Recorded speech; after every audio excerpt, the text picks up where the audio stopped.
50 नमाजें हमारे लिए मिली तोहफे की सूरत में। मूसा अलैहिस्सलाम से रस्ते में फिर हम कलाम हुए।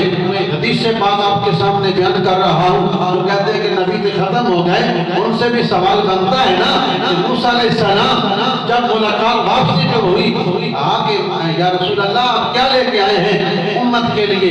तो हुजूर ने फरमाया कि 50 नमाजें।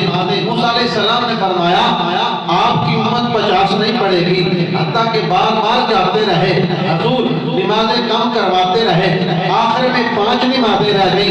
हुजूर ने फरमाया आप मुझे रब की बारगाह में जाने से शर्म होती आती है, मैं 5 नमाजें वापस पूरी लेके जाऊंगा।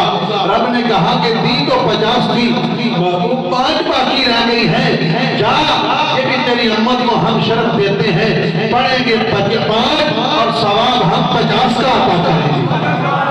आज उनकी 5 पढ़ने से भी बेजार है, तंग है, बोझ है। तो बंदा समझता है कि मुराद मेरे ऊपर बोझ है, वो दायरा कुफर में चला जाता है। इसलिए ये तोहफा है, ये मिराज का तोहफा है, इसको कबूल करो। हुजूर की मिराज अर्शे उला पर हुई। मेरे नबी ने फरमाया मेरे उम्मती की मिराज नमाज है। अस्सलातु मिराजुल मुमिनी, नमाज मोमिन की मिराज है। नबी पाक सल्लल्लाहु अलैहि वसल्लम वापस आए, रास्ते में जिब्राइल